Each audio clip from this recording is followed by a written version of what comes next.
Assalamualaikum warahmatullahi wabarakatuh. Bismillahirrahmanirrahim. Wassalatu wassalamu ala Rasulillah wa ala alihi wa ashabihi wa man walah, amma ba'd. Ikhwati rahimakumullah. Al-infaq wal badhl 'inda salaf. Berinfak dan spending sebagaimana para kaum salafus saleh mencontohkannya. Allah Subhanahu wa taala berfirman menyebutkan motivasi atau dorongan-dorongan bagi para hamba-hambanya untuk berinfak di jalannya. Di dalam banyak ayatnya. Di antaranya, "Matsalul ladzina yunfiquna amwalahum fi sabilillah kamatsali habbah."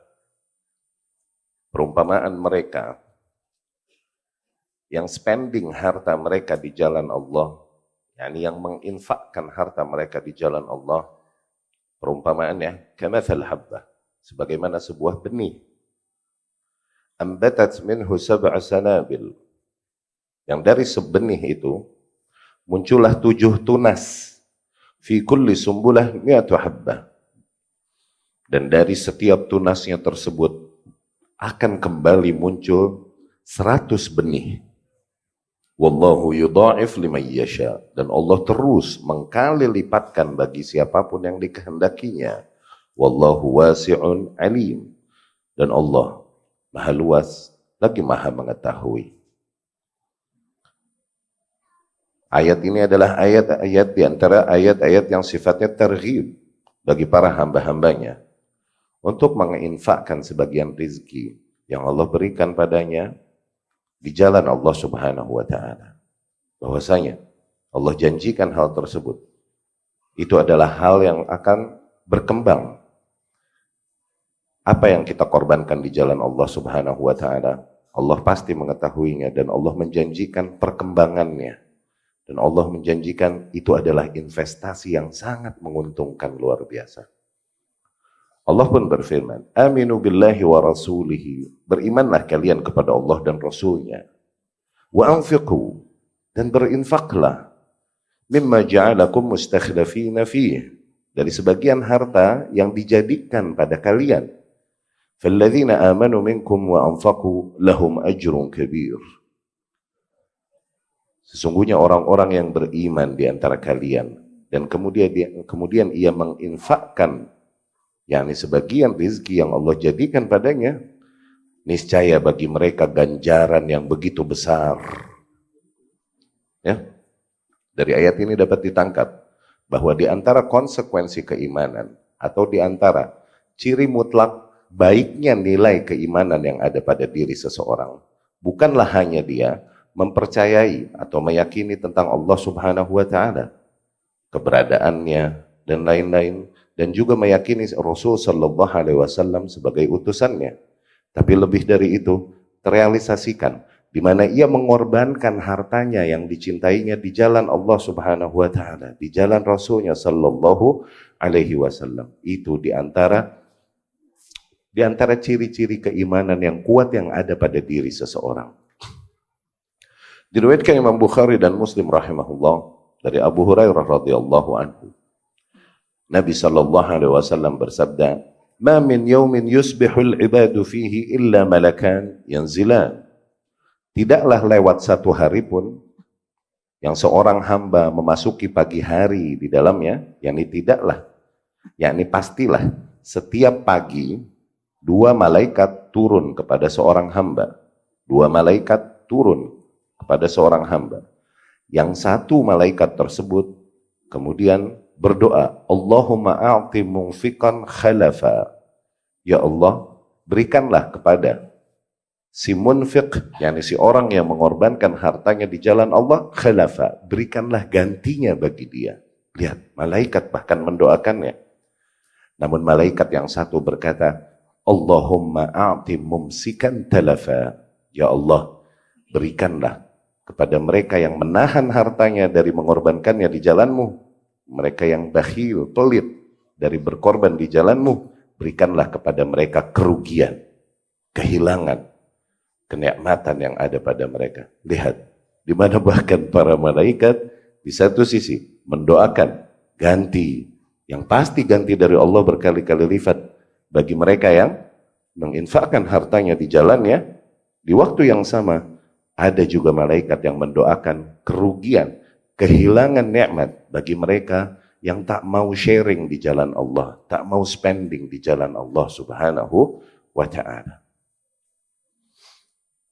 Diriwayatkan Imam Bukhari dan Muslim dari Abu Hurairah radhiyallahu anhu bahwasanya Rasulullah sallallahu alaihi wasallam bersabda, qala Allah Subhanahu wa ta'ala berkata. Nah, ini hadis qudsi, ya.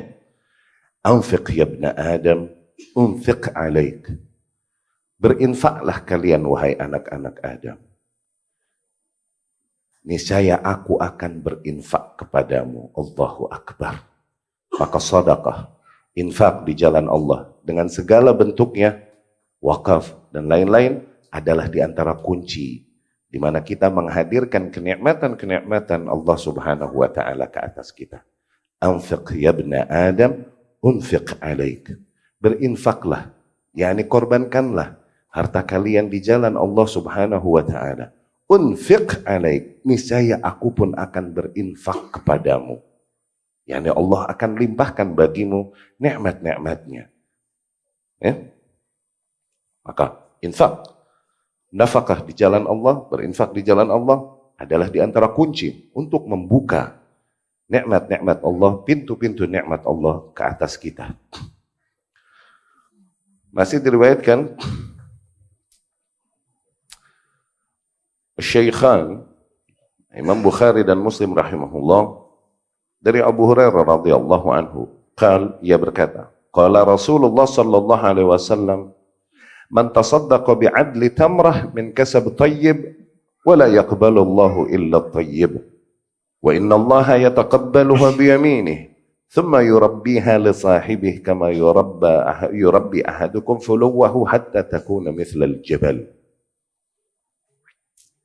Diriwayatkan Imam Bukhari dan Muslim rahimahullah dari Abu Hurairah radhiyallahu anhu bahwasanya Rasulullah sallallahu alaihi wasallam bersabda, barang siapa yang bersedekah dengan sejumlah kurma dari penghasilan yang baik, karena Allah tidaklah menerima kecuali dari yang baik. Yani seseorang memiliki nikmat, di antaranya sebuah kurma yang dia miliki, dan itu ia dapatkan dari penghasilan yang halal, kemudian ia sedekahkan itu di jalan Allah, wa innallaha yataqabbaluha biyamini. Maka sesungguhnya Allah menerima sedekahnya tersebut dengan kanannya. Thumma yurabbiha. Kemudian Allah mengembangkan investasinya tersebut. Yani satu kurma itu Allah terus kembangkan, kama yurabbi ahadukum fuluwah, sebagaimana salah seorang di antara kalian mengembangkan kuda kecilnya sehingga dia begitu menjadi begitu besar sampai sebesar gunung, Ya. Yang sedekah hakikatnya adalah investasi. Yang di situ Allah Subhanahu wa taala janjikan keberuntungan, tak ada peluang kerugian padanya. Ya. Dan dari Abu Malik Al-Asy'ari radhiyallahu anhu, ia berkata, qala Rasulullah sallallahu alaihi wasallam, Rasul sallallahu alaihi wasallam bersabda, at-tuhur syatrul iman. Ya, bersuci adalah sebagian daripada keimanan. Walhamdulillah tamla'ul mizan.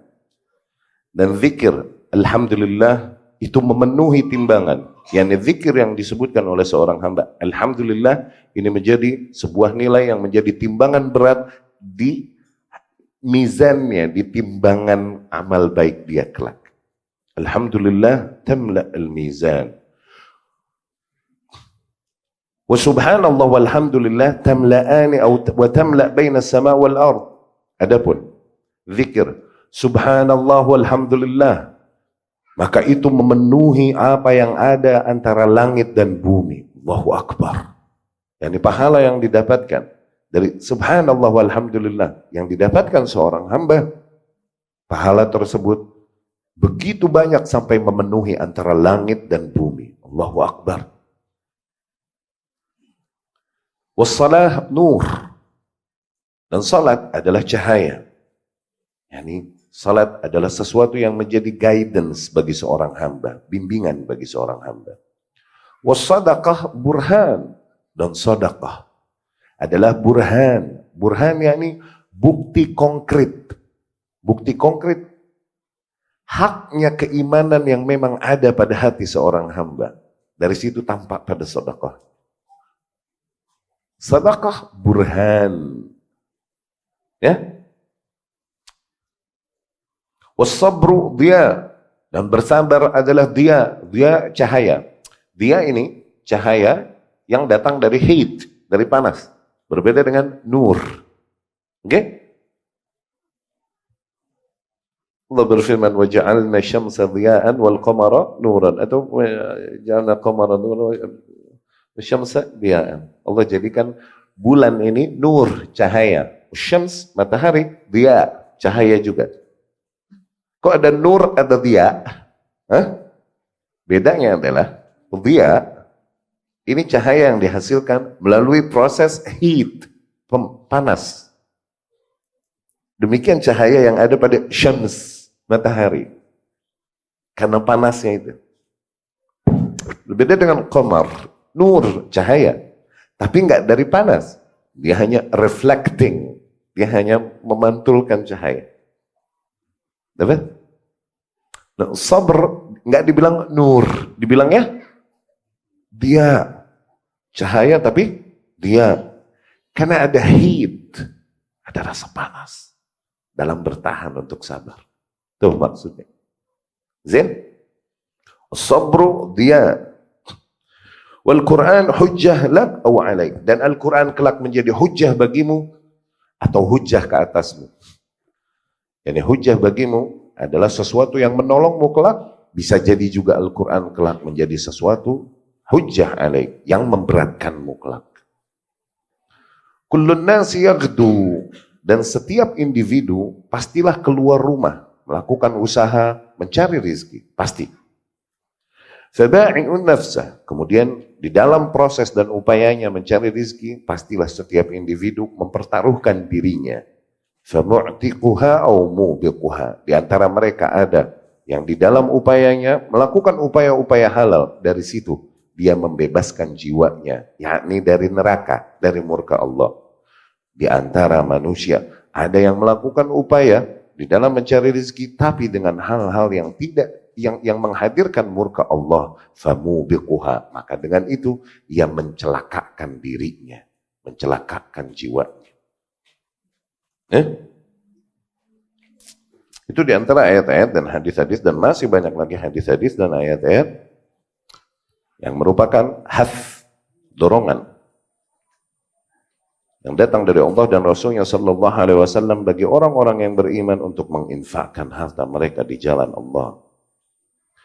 Min fawaid as-sadaqah wal infaq wal badhl fi sabilillah. Di antara faidah-faidah dari sedekah, infak, atau apapun yang sifatnya badhl, spending di jalan Allah Subhanahu wa Ta'ala.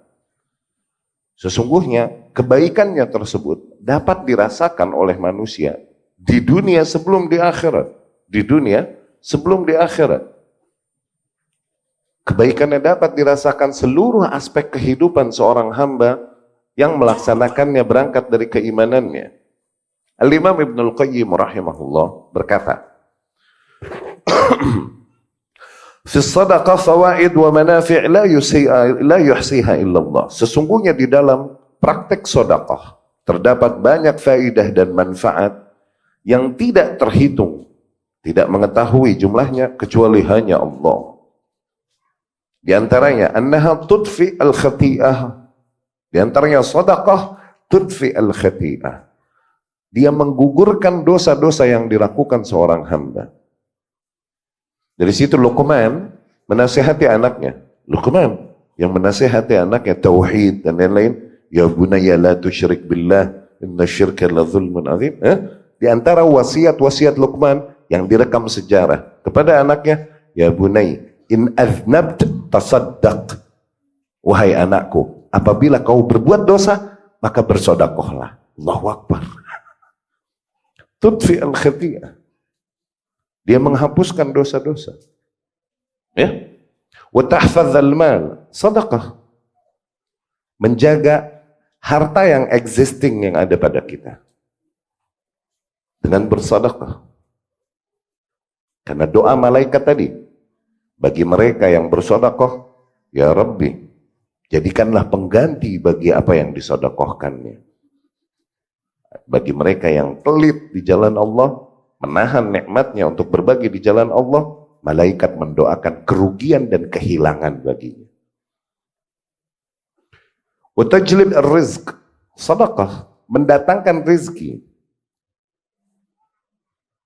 Ya. Wa tufrih al-qalb, sedekah membahagiakan jiwa. Yani seseorang yang terasa dadanya terhimpit. Seseorang yang merasa dadanya terhimpit, begitu sesak dan begitu penuh dengan sesak dengan masalah-masalah kehidupan dan kegelisahan, agar ia terapi hatinya dengan bersedekah di jalan Allah Subhanahu wa taala. Wa tujib ats-thiqah billah, sedekah juga merupakan terapi bagi seorang hamba untuk membangun thiqah billah, membangun rasa yakinnya semakin dalam kepada Allah. Syuf, sedekah therapy untuk menguatkan kembali thiqah, yakni rasa trust. Thiqah yakni trust, membangun dan menguatkan trust kita bagi Allah Subhanahu wa taala. Therapy. Wa husnudzan bih, dan juga membangun dan menguatkan husnudzan kita kepada Allah Subhanahu wa taala. Betapa kehidupan dan masalah-masalah kehidupan tanpa disadari seringkali membawa seorang hamba ke titik suudzon kepada Allah Subhanahu wa taala, karena tak sabarnya dia menghadapi apa yang terjadi, sehingga tidaklah dia perkirakan apa yang akan terjadi di masa depan baginya, kecuali pasti hanya keburukan. Lihat, optimismnya kepada Allah, positive thinkingnya kepada Allah hilang. Dan itu diantara ciri mutlak nifaq, kemunafikan, bahkan kekafiran, kemusyrikan.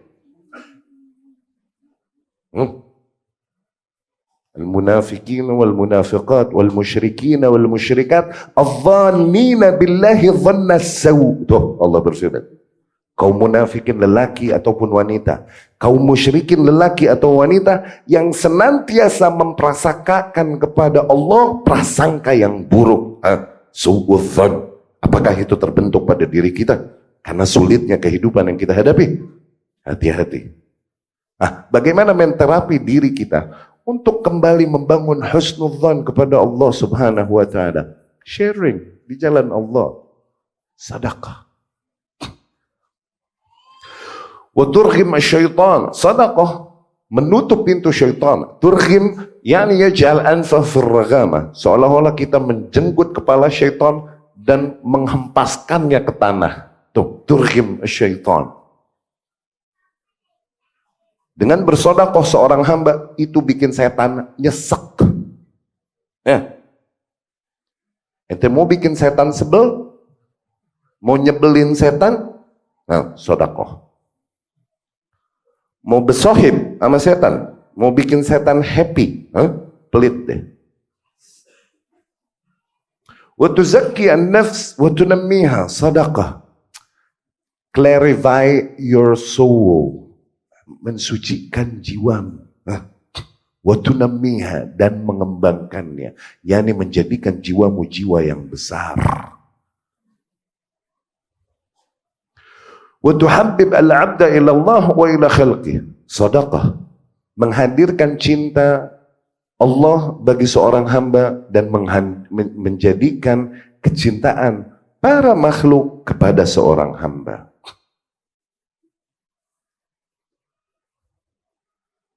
Wa tastur alaihi kulla aib, sedekah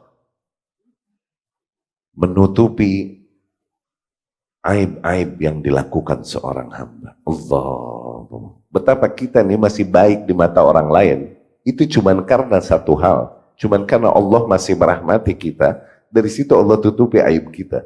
Allahu Akbar. Kalau Allah buka, udah nggak ada orang yang baik di muka bumi. Kalau Allah buka aib kita. Bagaimana agar Allah mempertahankan sitarnya atas aib-aib kita? Di antara caranya sedekah. Di antara caranya tahan lidahmu dari membongkar aib orang lain. Man satara akhah atau man satara musliman, barang siapa yang menutupi aib seorang muslim, satarallahu lahu fid dunya wal akhirah. Allah tutupi baginya aibnya di dunia ya di akhirat. Wa tuzid fil umr, sedekah memanjangkan umur. Man arada an yutala umruhu wa yuwassa fi rizqihi falyasil rahimah. Tuh, ada hadis-hadis yang demikian. Sedekah memanjangkan umur. Rasul juga bilang, barang siapa yang mau dipanjangkan rezekinya, diluaskan rezekinya, dipanjangkan umurnya agar dia bersilaturahmi.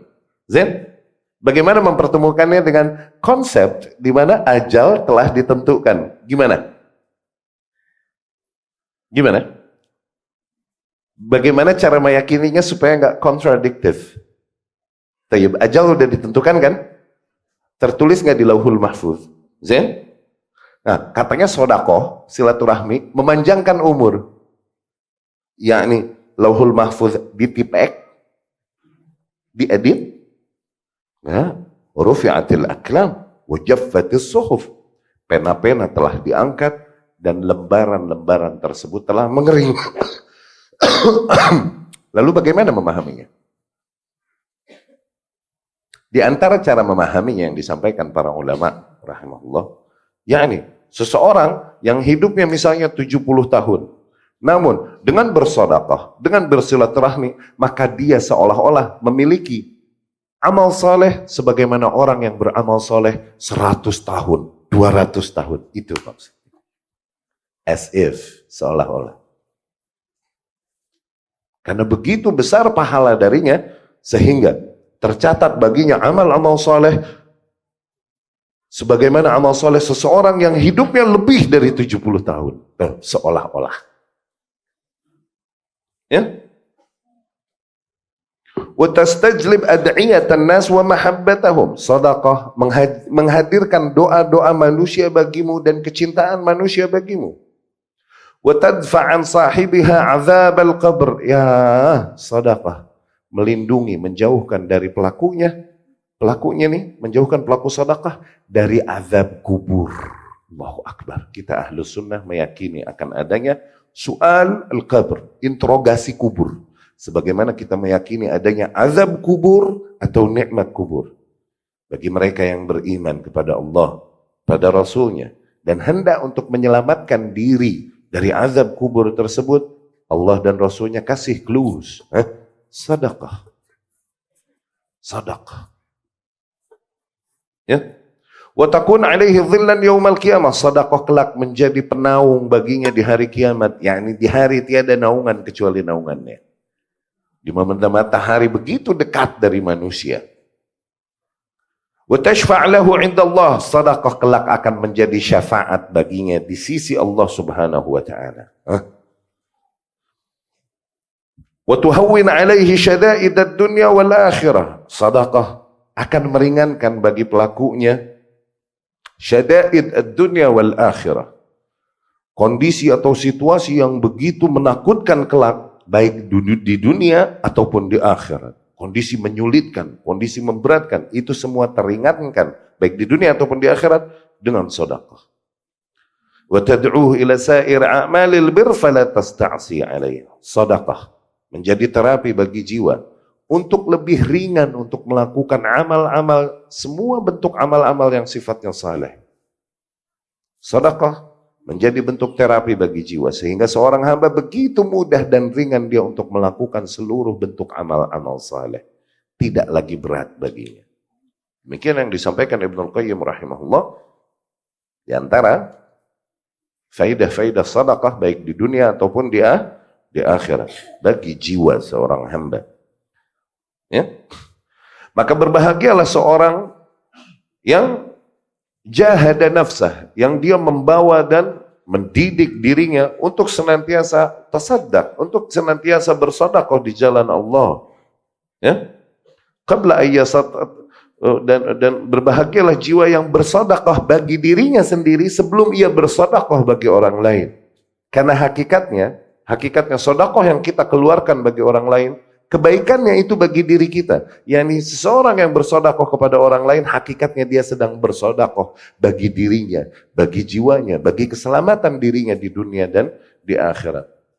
Allah Subhanahu wa taala berfirman, "In ahsantum ahsantum li anfusikum."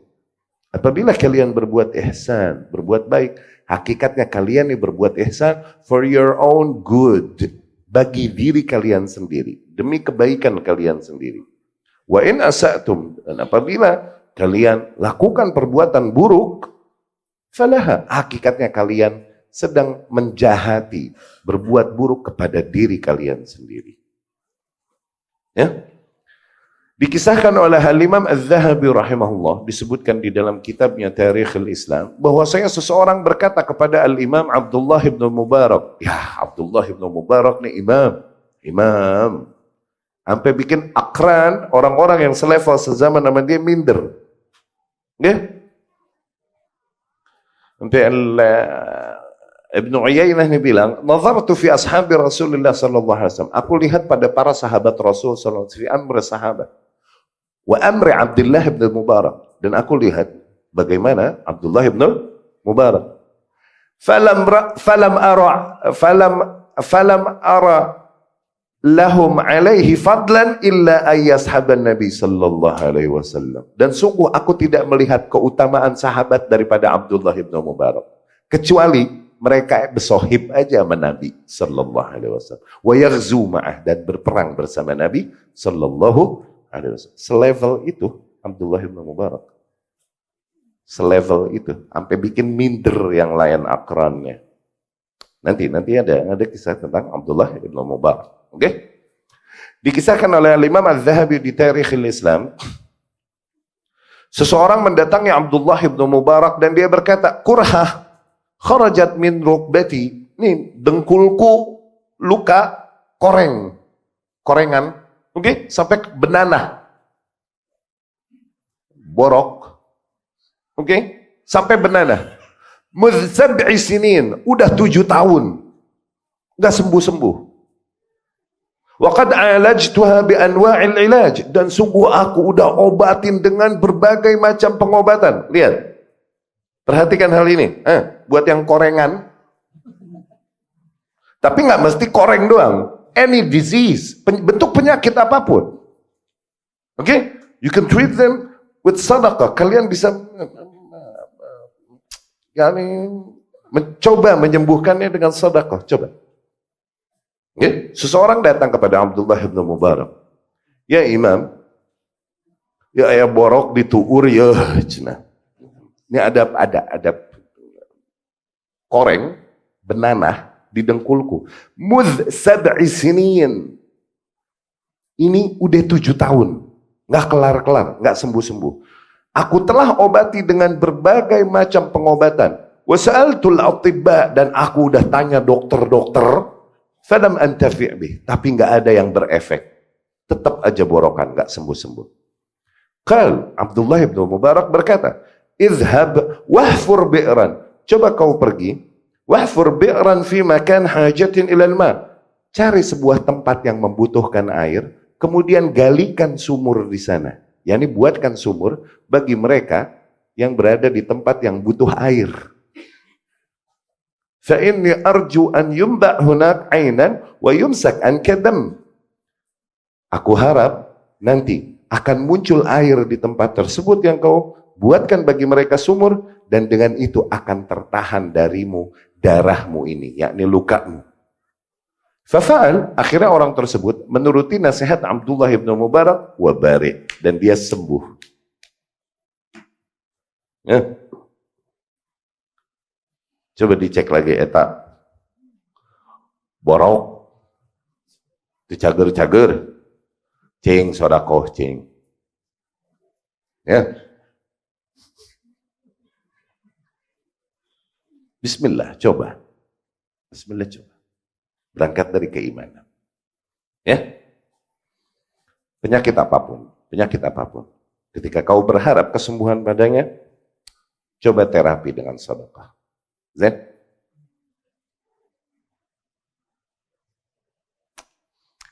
Ada kisah di antara kita, boleh cerita-cerita masyayikh ya, cerita-cerita syekh. Cerita-cerita syekh kita di Mesir, ada seorang hafal Quran dengan baik. Okay? Udah tua. Ada sumbatan di jantungnya. Oke?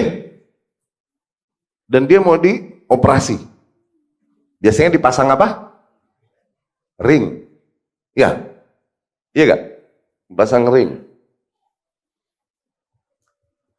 Tapi dulu pasang ring, ini masih tabu, masih aneh, masih menakutkan. Dulu mah begitu. Belum terbiasa orang. Akhirnya setelah diperiksa, nih sumbatannya demikian, akhirnya, tayyib, aku minta waktu pulang ke rumah sebentar dan kemudian dia berbicara dengan keluarganya seolah-olah yuwaddi', seolah-olah dia berpisah dengan keluarga. Keluarganya pun sedih karena resikonya bla bla bla bla bla. Wallahu a'lam gimana. Dulu mungkin ribet kali pasang ring ya. Ala kulli hal, satu hari setelah dia tentukan, oke, waktu operasi hari sekian, jam sekian. Udah tuh, itu nanti. Tapi dia berkata kepada dokternya, aku khawatir. Setiap habis asar, aku ini punya wirid Qur'ani. Dia murojaah hafalannya 1-2 juz. Itu nggak pernah dia tinggalkan. Ini operasi habis asar. Akhirnya kelewatan takutnya 1-2 juz ini. Begitu. Kelewatan waktu wiridnya ini. Tapi ya karena kondisi dia lagi ya udah khair insyaallah. Nah di depan rumah dia ada jazar. Jazar ini tempat butcher, kang daging, nggak? Tukang jagal. Biasa dagingnya digantung tuh sapi kah, kambing, terus orang beli berapa kilo, potong, gitu. Oke? Dia lihat seorang nenek-nenek duduk dekat situ. Oke? Kemudian setiap orang beli, terus sudah bubar, sepi, dia mendekati tempat itu, kemudian dia pungutin daging-daging yang jatuh-jatuhan. Dia pungut-pungutin. Tadi balik lagi, nunggu orang beli kan dipotongin. Ada yang muncrat-muncrat lah, jatuh-jatuh, dia pungut-pungutin. Ditungguin lagi, begitu. Akhirnya, ini orang panggil tuh nenek-nenek, sini. Kenapa kau lakukan itu? Kemudian kata dia, aku punya anak-anak kecil yang belum makan daging udah sebulan. Allah. Akhirnya dia keluarkan sedekah. Dia bilang sama nih tukang daging, kasih nenek tiap minggu daging sekian kilo. Dibayarlah selama setahun. Dum. Gitu. Kau berikan padanya tiap kilo daging. Tiap minggu. Oke, sekian. Dibayar besar. Datanglah hari di mana nih orang harus dioperasi.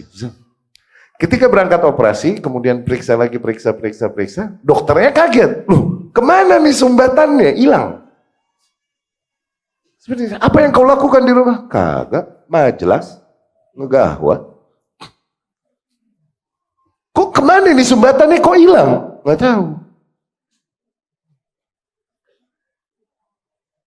Ya, Masya Allah. Karena dia bersedekah berangkat dari tibun nafs, berangkat dari jiwa yang tulus dan keyakinan yang kuat.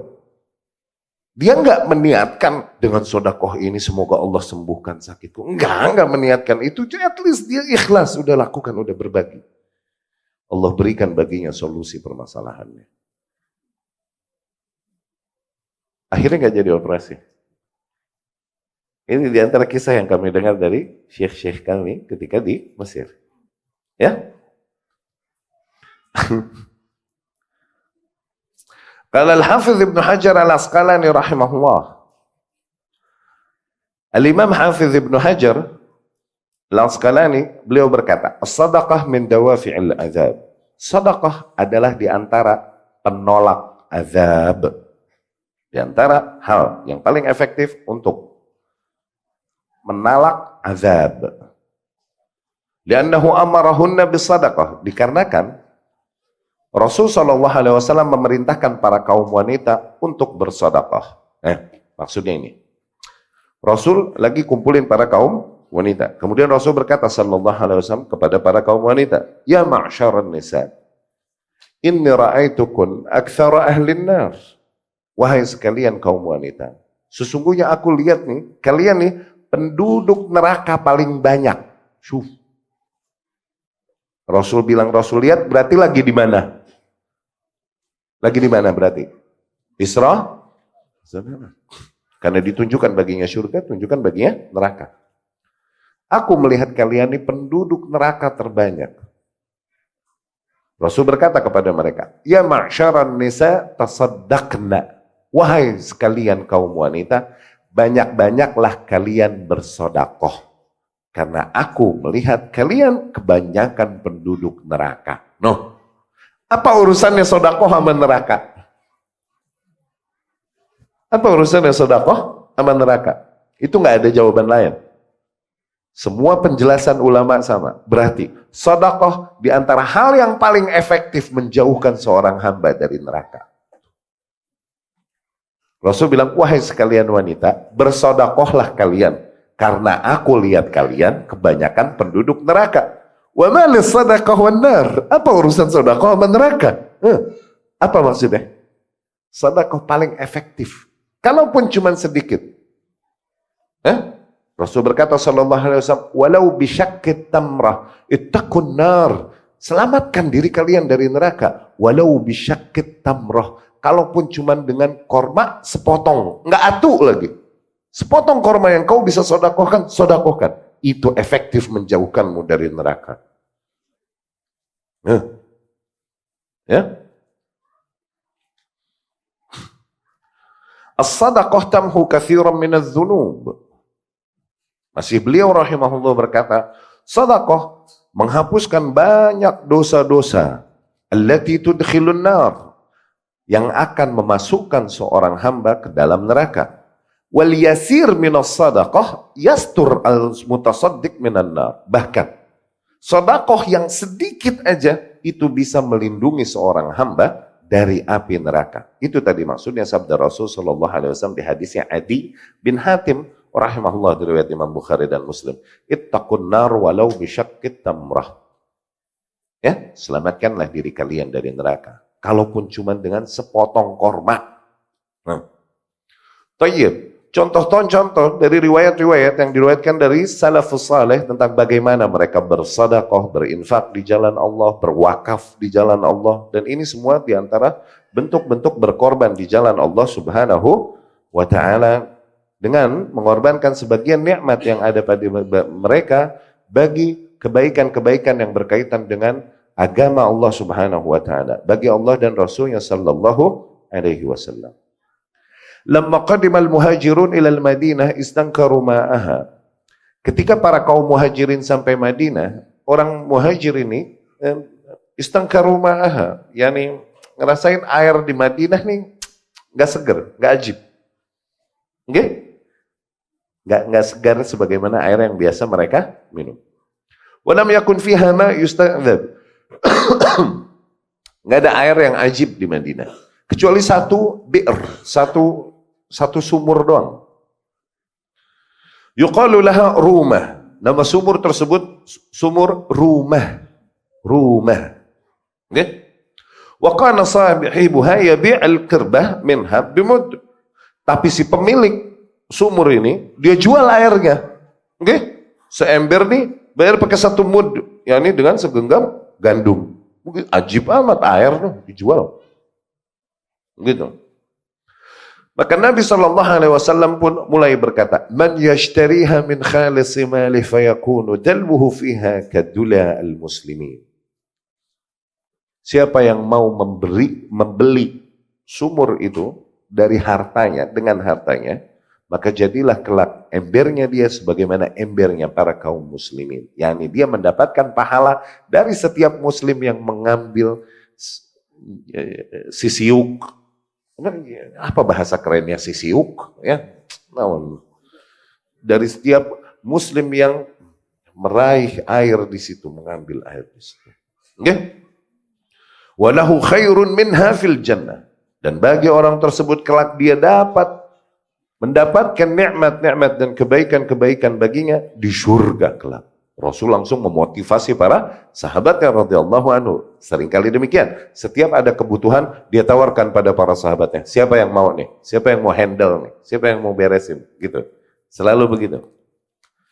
Wa fi riwayah bi'ainin fil jannah. Dan di dalam riwayat lain, Rasul berkata, maka Allah gantikan baginya dengan mata air baginya kelak di surga. Allahu Akbar. Ya? Maka siapa yang langsung cepat kalau udah begitu urusannya? Utsman bin Affan radhiyallahu anhu. Fashtaraha bi 35 dirham. Dia langsung 1000 dirham. Dia membeli sumur tersebut dengan harga 35.000 dirham dari si pemiliknya. Wa wassa' hafraha, dan kemudian dibesarkan, diperluas sumur tersebut, wa ja'alaha lil muslimin, dan kemudian dia jadikan sumur ini bagi para kaum muslimin, yaskun minha wa yashrabun, mereka memberi makan dan mengairi air tanaman mereka, hewan-hewan mereka, dan mereka minum darinya bila saman, gretongan. Tuh, itu namanya mewakafkan. Sumur itu tetap punya dia, cuman manfaatnya bagi kaum muslimin semua. Tuh, wakaf. Oke? Di sana lain ada cerita gitu. Dan pada saat itu Madinah emang kekeringan. Oke? Akhirnya para kaum muslimin kehausan. Utsman langsung mau bayarin ini sumur. Radhiyallahu anhu. Yang punya Yahudi. Yahudi ini brengsek keturunannya, turun-turun genetik jahat. Udah. Yahudi ini. Oke? Akhirnya nggak mau, katanya. Dijual, ditawar, diberi dengan harga mahal, itu pun cuma setengah sumur doang. Dibeli semua, ya udah deh, ane beli setengah, kata Om. Nggak mau dijual, ya udah ane beli setengahnya deh, setengahnya ya ini, 1 hari aku boleh pakai, 1 hari itu milikmu, 1 hari ane boleh, begitu. Oh ya khair, setengahnya boleh deh, berapa? Sekian. Zain, dibayarin sama Utsman radhiyallahu anhu.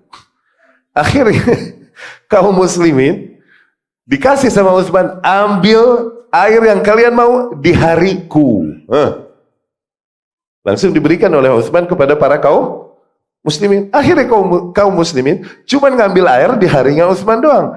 Harinya nih Yahudi, nggak ada yang mau ngambil air, hancurlah bisnisnya. Iya kan? Akhirnya tekor, wah suwe gue nih. Akhirnya dia temui lagi Utsman, setengahnya bayarin lagi dah nih, begitu. Dibayarin setengah lagi sama Utsman radhiyallahu anhu, akhirnya jadi milik Utsman semua. Kalian ambil air tiap hari semau kalian, diwakafkan bagi para kaum muslimin. Ya, radhiyallahu anhu. Demikian juga ketika Nabi SAW datang ke Madinah. Kemudian Nabi SAW berencana untuk membangun masjidnya, Masjid Nabawi. Dan tempat yang dipilih untuk menjadi masjid pada saat itu adalah tanah milik Bani Najjar. Milik Bani Najjar yang tinggal di situ. Nah, tanahnya mereka. Nabi SAW kemudian berkata kepada para Bani Najjar, ya Bani Najjar, wahai Bani Najjar, thaminuni ha'itakum hadha. Jual bagiku kebun kalian ini. Yang di tanah tersebut berupa haid. Haid ini kebun. Okay? Biasanya dilindungi oleh tembok di sekelilingnya. Di dalamnya ada pohon korma, ada sumur apa, biasa orang ngadem majelis di situ dan ngadem buat ngadem sih. Haid dibilangnya. Zin? Nah, yang dipilih tanah untuk bangun masjid itu emang daerah situ. Akhirnya Rasul berkata kepada Bani Najjar, ini kebun kalian, haid kalian, thaminuni, berapa harganya? Begitu. Jual padaku. Kata Rasul sallallahu alaihi wasallam. Faqalu, maka Bani Najjar ini berkata, la wallahi ya Rasulullah, tidak demi Allah ya Rasulullah, la natlub thamanahu illa min Allah, sungguh kami takkan meminta harganya kecuali dari Allah. Fa'auqafu ardahum li masjid Rasulillah, akhirnya mereka mewakafkan tanah mereka itu untuk masjid Rasul sallallahu alaihi wasallam. Allahu Akbar. Rawahul Bukhari. Kebayang nggak pahalanya sampai sekarang? Tiap orang sholat di situ ngalir ke pahala, ya Allahu Akbar. Berapa orang sholat di situ dari zaman kita sampai hari kiamat? Ngalir pahalanya ke Bani Najjar. Tanahnya tanah kebun dia. Ya. فَمُنْذُ أَنْ بُنِيَ مَسْجِدْ رَسُولِ اللَّهِ صَلَّى اللَّهُ عَلَيْهِ وَسَلَّمَ عَلَى أَرْضِهِمْ إِلَى يَوْمِنَا هَذَا وَبَنُو نَجَّارٍ يَأْتِيهِمْ مِنَ الْأَجْرِ مِثْلَ أَجْرِ مَنْ صَلَّى وَتَعَبَّدَ لِلَّهِ فِي تِلْكَ الْبُقْعَةِ الْمُبَارَكَةِ. Terhitung sejak Nabi membangun masjidnya di sana sampai hari kita sekarang, maka para Bani Najjar ini mendapatkan tiap pahala orang-orang yang sholat di situ dan beribadah kepada Allah di situ, di spot yang diberkahi itu. Ya, wasayabqa ila akhir zaman. Terus demikian sampai akhir zaman. Walamma kathura ahlul Islam wa dhaqa masjid Rasulullah sallallahu alaihi wasallam. Dan ketika para kaum muslimin nambah banyak dan masjid nambah sempit. Masjidnya Rasul sallallahu alaihi wasallam. Rasul pun berkata langsung. Langsung dia tawarkan lagi kepada para sahabatnya. Demikian fungsi Nabi pada umat. Ada jalan kebaikan, tawarkan pada umatnya. Ada jalan kebaikan, tawarkan pada umat. Begitu. Man yashtari buq'ah ali fulan fayaziduha fil masjid bi khairin minha fil jannah. Siapa yang mau membeli tanahnya punya keluarga fulan yang nempel sama tanah masjid, oke? Siapa yang mau beli tanah punya keluarga fulan itu untuk memperluas masjid dan mendapatkan gantinya kelak di surga, kata Rasulullah sallallahu alaihi wasallam. Ya, maka siapa pada saat itu yang paling cepat urusan beginian? Utsman lagi radhiyallahu anhu wa ardhah. Fashtaraha min hurri malih, dia beli langsung tanah tersebut dengan harta pribadinya bi 25,000 dengan 25.000 dirham. Wa wassa'a bihal masjid. Akhirnya dengan itu diperluaslah Masjid Nabawi. Ini diriwayatkan Imam Tirmidzi, Nasa'i dan lain-lain. Berarti pahalanya ngalir sekarang, Syuf. Ya. Luar biasa para sahabat radhiyallahu anhum di dalam musabaqah, bersegera, berlomba-lomba untuk kebaikan. Hakikatnya sekali lagi, apa yang mereka sodakohkan di jalan Allah, hakikatnya mereka sodakohkan untuk diri mereka sendiri, untuk keuntungan, kebahagiaan, keselamatan mereka sendiri. Mau dosa segede apa lagi? Cuman wakafnya nih, tanahnya jadi Masjidil Haram. Kebayang gak kekikis dosanya, habisnya dosanya? Iya kan? Badr aja, perang Badr, ini cuma sekali momen. Oke? Sekali momen doang.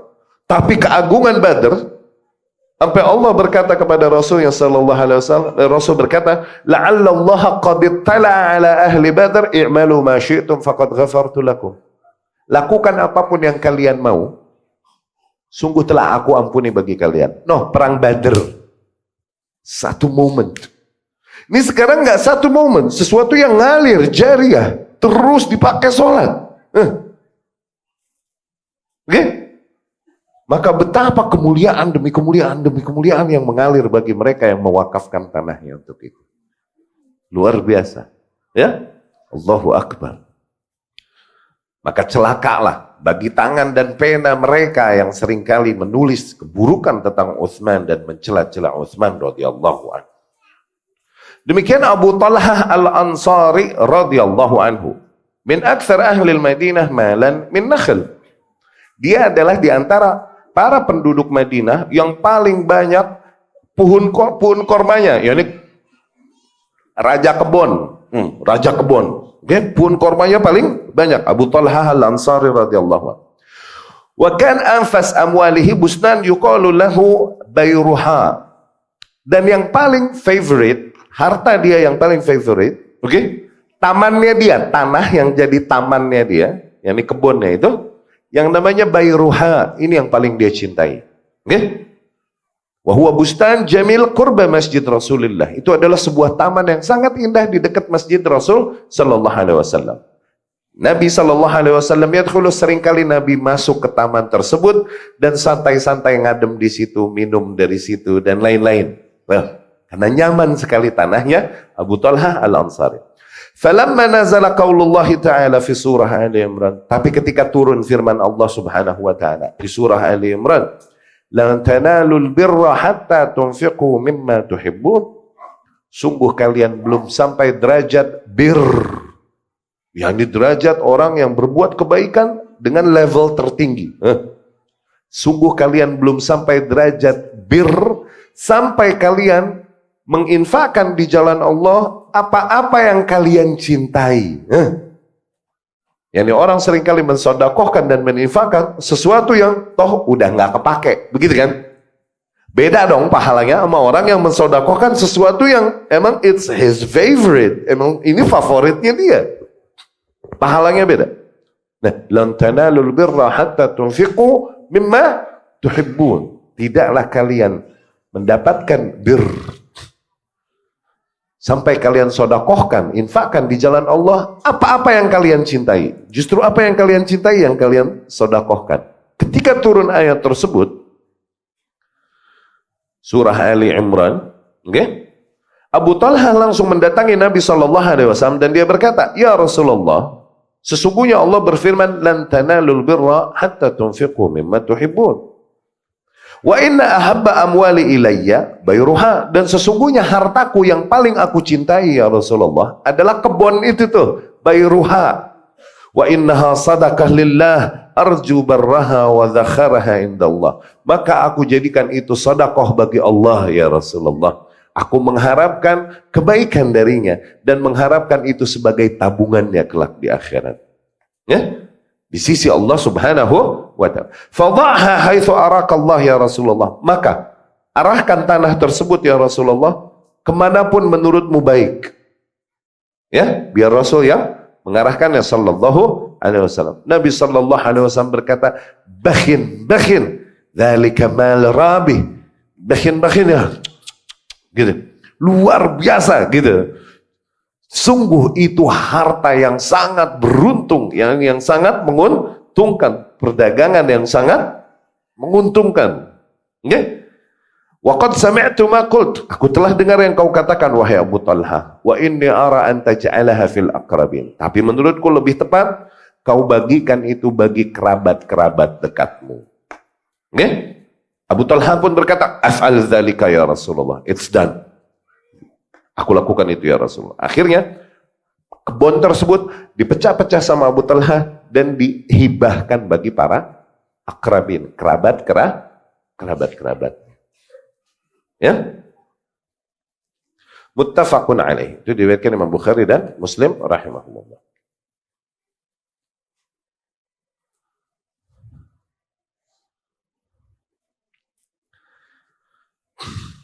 Kemudian ketika firman Allah turun, ketika firman Allah Subhanahu wa taala turun, di antara ayat-ayat yang memotivasi manusia untuk berkorban di jalan Allah, berinfak di jalan Allah, Allah Subhanahu wa taala bahkan menggunakan kata-kata yang lebih dekat kepada kebiasaan manusia. Oke? Supaya manusia mau bersedekah dan berkorban di jalan Allah. Allah berfirman, turun firman ini. Man dzalladzi yuqridullaha qardan hasanan fayudha'ifahu lahu. Ayo, siapa yang mau mengqard Allah dengan qard? Siapa yang mau berikan soft loan bagi Allah? Tuh. Al-qardul hasan bahasa kita soft loan. Pinjaman lunak. Ayo, siapa yang mau memberikan pinjaman kepada Allah? Tuh. Maka Allah akan kali lipatkan baginya. Wow. Tuh, lihat. Allah menggunakan kata pinjaman. Yani Allah jaminkan bahwa apa yang kalian sedekahkan di jalan enggak hilang. Ini seolah-olah Allah pinjam dan digantikan bagi kalian berkali-kali lipat. Yahudi ini menemukan celah di sini. Berani dia berkata, "Innallaha faqirun wa nahnu aghnia." Allah nih fakir rupanya, kita nih kaya. Abu Bakar dengar nih Yahudi ngomong gitu, disikat mukanya, cedang. Diaduin sama Rasul, ya Rasulullah, muka anda disikat sama Abu Bakar ya Rasulullah. Ditanya sama Abu Bakar, kenapa yang disikat mukanya? Habis dia mengatakan perkataan yang kurang ajar ya Rasulullah. Dia bilang dia pada tajir terus Allah fakir. Soalnya Allah minta pinjem. Begitu. Man dzalladzi yuqridullaha qardan hasanan. Akhirnya turun ayat yang membenarkan Abu Bakar. Laqad sami'allahu qaulal ladzina qalu. Sungguh Allah telah mendengar perkataan orang-orang yang berkata, innallaha faqirun wa nahnu aghnia. Sesungguhnya Allah fakir dan merekalah yang kaya. Sanaktubu ma qalu. Sungguh kami catat apa yang mereka katakan. Yani Allah ancam mereka. Kurang ajar. Masa Allah minta pinjam, tajiran kita dong. Kata Yahudi begitu dong. Kurang ajar. Ini makanya sekarang ributnya Hamas ini itu, Israel, Palestina, habis ini Yahudi begini, Zionis begitu. Kemana aja? Nggak aneh. Dari dulu begitu aja. Nabi dibunuhin. Segala orang sekarang Nabi dibunuhin nih. Orang sekarang dibunuhin aneh. Nabi dibunuhin. Yang aneh, udah tahu begitu, udah tahu mereka lebih kuat dan kita lemah, masih Muslim di sana pecah-pecah, yang Hamasnya, yang Fatahnya, yang PLO-nya, terus perang satu sama lain. Itu baru aneh. Wallah itu aneh, fenomena alam itu. Tapi Yahudi dari dulu kejam, jahat, licik, nggak aneh jauh dari dulu. Yang kasihan nih muslimin ya Allah, yang masyarakat yang nggak tahu apa-apa, yang pengen hidup, pengen nyari nafkah, pengen nuntut ilmu, pengen mencari nafkah untuk anak istrinya bekerja dan lain-lain, hancur berantakan gara-gara kelakuan sebagian ormas.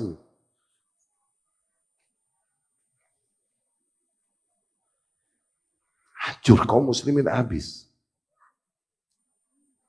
Ya? Ala kulli hal. Ketika turun firman Allah Subhanahu wa taala, siapa yang mau memberikan pinjaman bagi Allah dengan pinjaman lunak, gitu, maka Allah akan mengganti baginya dan mengkali-kali lipatkan baginya. Demikian ketika turun ayat ini. Ada seorang sahabat yang bernama Abu Dahdah radhiyallahu anhu. Suruh duduk itu anaknya. Akhi, suruh duduk itu anaknya, suruh diam. Itu depan muka ente, itu anak berisik, suruh diam. Kenapa didiamin? Okay? Abu Dahdah radhiyallahu anhu berkata, ya Rasulullah, wa inna Allah la yurid minnal qard. Ya Rasulullah, emang benar Allah hendak qard dari kita. Qardnya ini pinjaman. Allah minta pinjaman dari kita ya Rasulullah. Rasul berkata, na'am ya Abu Dahdah. Iya. Kata Rasulullah sallallahu alaihi wasallam. Arini yadak ya Rasulullah. Berikan kepadaku tanganmu ya Rasulullah. Berikan tangan Rasul sallallahu alaihi wasallam. Terus disalamin. Fanawalah. Dia berkata, fa inni qad aqradtu rabbi haiti, maka aku pinjamkan bagi Allah kebunku ini, tanahku ini, ambil dia. Aku pinjamkan bagi Allah. Wa haid, dan satu lagi kebun, fihi sittu miyah nakhlah, yang kebun itu ada 600 pohon korma. Wa ummad Dahdah fihi wa iyalaha, dan ada istriku di sana, Ummu Dahdah, dan anak-anaknya juga tinggal di situ. Kebun yang itu aku pinjamkan juga bagi Allah ya Rasulullah. Yani aku wakafkan bagi Allah Subhanahu wa taala. Faja Abu Dahdah. Akhirnya Abu Dahdah langsung menghampiri kebunnya itu dan dia berteriak, "Wahai Ummu Dahdah." Ummu Dahdah bilang, "Labbaik." Iya, gitu. Dia berkata, "Ukhruji, keluar kau. Faqad aqradtuhu Rabbi Azza wa Jal." Sungguh rumah ini, tanah, kebun ini semua aku telah berikan bagi Allah Subhanahu wa taala sebagai bentuk pinjamanku bagi Allah. Allahu Akbar. Bininya suruh keluar dong. Laki sekarang diusir sama bininya. Jangan balik lu bang. Dikunciin. Tidur sama keset sono lu di luar. Gitu. Bini keluar. Udah gue bagi. Allahu Akbar. Itu wakaf. Itu bentuk wakaf. Ya. Ini diriwayatkan Ibnu Mardawi dari hadis Abdurrahman bin Zaid bin Aslam dari ayahnya dan dari Umar marfu'an bin Ahwi. Ya. Wallahi tijarah rabihah. Sungguh betapa itu bentuk bisnis yang sangat menguntungkan ma'allah, bersama Allah. Ya. Allah berfirman, "Innallaha ashtara minal mu'minina anfusahum wa amwalahum bi anna lahumul jannah." Allah beli dari kaum mukminin, Allah borong dari kaum mukminin harta-harta mereka dan jiwa-jiwa mereka dan dibayarnya dengan surga. Allah Akbar. Ya. Demikian Umar radhiyallahu anhu al-Faruq. Ketika dia mendapatkan sebuah tanah di daerah Khaybar, dia mendatangi Nabi sallallahu alaihi wasallam dan dia langsung berkata, "Asabtu ardan bi Khaybar, lam usib malan qattu anfasa minhu." Ya Rasulullah, aku mendapatkan sebuah tanah di Khaybar, ajib banget. Aku nggak pernah punya harta begitu luar biasa aku cintai sebagaimana tanah tersebut ya Rasulullah. Fa kaifa ta'muruni bihi? Sekarang bagaimana kau arahkan aku tanah itu ya Rasulullah? Ini perintahkan aku, mau aku apakan tuh tanah? Begini. Rasulullah sallallahu alaihi wasallam berkata, "In syi'ta habasta aslaha wa tasaddaqta biha." Kalau kau mau, kau tetap miliki tanah tersebut, tapi kemudian kau sedekahkan dengan hasil dari tanah tersebut. Fatasaddaqa biha Umar radhiyallahu anhu la yuba' asluha wa la yuhab wa la yurath fil fuqara wal qurba wal riqab fi sabilillah wad dha'if wa ibn sabil. Akhirnya Umar langsung mensedekahkan, yakni mewakafkan harta tersebut di jalan Allah Subhanahu wa taala. Tanahnya tidak dia jual, tidak dia warisi, dan seluruh manfaatnya dibagikan kepada para kerabat, para kaum muslimin, orang-orang miskin, fakir, hasil dari tanahnya. Tapi kepemilikannya tetap milik Umar, yang dia jaga dan dia tidak jual dan dia tidak warisi. Dia berikan ini hanya bagi kepentingan para kaum muslimin. Wakaf, habsul asal, kepemilikan tetap kita miliki, tapi manfaat diberikan kepada umumnya mukminin. Ya, Umar sih yang tanya dia, apalagi sama Abu Bakar radhiyallahu anhu yang satu datang dengan setengah hartanya. Umar, seluruh hartanya dipecah dua dan dibawa kepada Rasul sallallahu alaihi wasallam. Ya Rasulullah, aku sumbangkan ini di jalan Allah bagi dakwah. Nggak lama Abu Bakar datang dengan seluruh hartanya. Seluruh hartanya, 100% hartanya diberikan kepada Rasul sallallahu alaihi wasallam. Umar ditanya sama Rasul, "Kau sisakan apa ini untuk keluargamu?" Keluargamu dulu dong. Iya gak? Umar berkata, "Mithlaha, aku punya lagi segini di rumah ya Rasulullah." Yani setengah. Gitu kan? Abu Bakar, "Kau sisakan apa untuk keluargamu wahai Abu Bakar?" Abu Bakar bilang radhiyallahu anhu, "Abqaitu lahumullaha wa rasulah." Aku sisakan bagi keluargaku Allah dan Rasulnya sallallahu alaihi wasallam. Dari situ Umar tabat, enggak deh. Aku nggak bisa ngalahin Abu Bakar deh. Gue nggak bisa udah ngalahin dia sih, udah nggak bisa deh. Nyerah udah Umar. Radhiyallahu anhum ajmain. Ya. Khalid bin Walid radhiyallahu anhu. Itu ketika diminta zakat dia nggak bayar. Dia punya harta atau kendaraan-kendaraan, alat-alat perang apa ini itu semuanya nggak bayar. Mana zakah? Nggak bayar. Khalid. Diaduin sama Rasul sallallahu alaihi wasallam. Akhirnya Rasul berkata sallallahu alaihi wasallam, "Amma Khalid fa innakum tazlimuna Khalidan." Oh Khalid, ente orang yang pada zalim sama Khalid justru. Kata Rasul sallallahu alaihi wasallam, "Faqad ihtabasa adra'ahu wa atadahu fi sabilillah." Semua kepemilikan yang dia punya, baju perang, senjata-senjata, kuda-kuda, itu udah dia wakafkan buat Allah. Karena saking cintanya dia sama jihad, wakaf mau diminta zakat. Ini aku wakafkan, ini udah punya Allah, segala mau dijakatin lagi.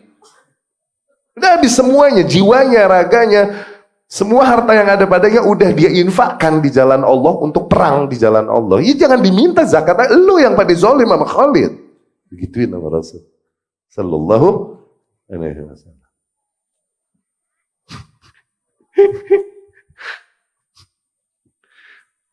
Hakadha tanafas ashabu Muhammad. Demikianlah berlomba-lombanya para sahabat Rasul sallallahu alaihi wasallam alal waqf, untuk berwakaf.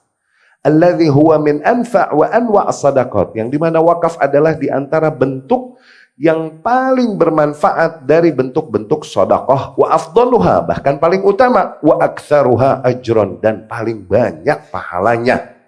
Bahkan Jabir radhiyallahu anhu berkata, "Ma baqiya ahadun min ashab Muhammad sallallahu alaihi wasallam lahu maqdarah 'alal waqf illa waqaf. Tidaklah bersisa seorang pun dari sahabat-sahabat Rasul sallallahu alaihi wasallam mereka memiliki kemampuan wakaf kecuali pasti mereka wakaf. Tuh, lihat. Ini sunnahnya para salafus soleh. Semua sahabat demikian. Bahkan Imam Syafi'i rahimahullah berkata, "Balaghani anna aktsar min 80 rajulan min ashab Rasulullah sallallahu alaihi wasallam telah sampai kepadaku kabar bahwasanya 80 orang lebih dari sahabat Rasul sallallahu alaihi wasallam minal ansar, dari golongan ansar, tasaddaqu bisadaqat mauqufat. Mereka semua bersodakoh dengan sodakoh-sodakoh yang mereka wakafkan." No. Ya. Maka wakaf ini adalah di antara bentuk sodakoh yang paling mulia dan paling besar pahalanya. Dan wakaf ini bahkan yang dimaksud dengan sodakoh jariyah yang ada di sabda Nabi sallallahu alaihi wasallam, "Idza mata al-'abd in qata'a 'alaihi amaluhu in qata'a lahu amaluhu illa min thalath." Apabila seorang hamba meninggal dunia, terputuslah amalannya kecuali dari 3 hal. Ya kan? Di antaranya sodakoh jariyah. Tuh, ilmun yuntafa' bihi wa walad salih yad'u lah. Sodakoh jariyah, ilmu yang bermanfaat dan anak yang saleh yang mendoakannya. Ya, itu diriwayatkan Muslim. Itu hakikatnya yang dimaksud oleh Nabi di situ. Itu wakaf. Kau mewakafkan ilmumu. Ilmu tersebut tetap ada padamu, tapi manfaatnya kau berikan kepada para kaum. Yani kau bagi.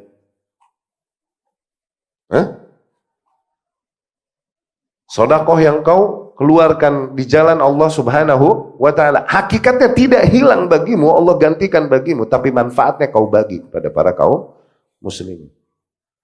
Ya, atau anak saleh tetap anakmu itu, dan kau didik dia dengan nilai kebaikan, kemudian kebaikan itu dia sebarkan kepada manusia, kemudian dia mendoakan bagimu ampunan dan lain-lain, itu tetap mengalir. Itu wakafmu. Itu hakikatnya yang dimaksud Rasul sallallahu alaihi wasallam di dalam sabdanya itu. Para manusia mengetahui kasus tentang wasiat dan lain-lain, tapi mereka tidak mengetahui tentang wakaf kecuali hanya sedikit.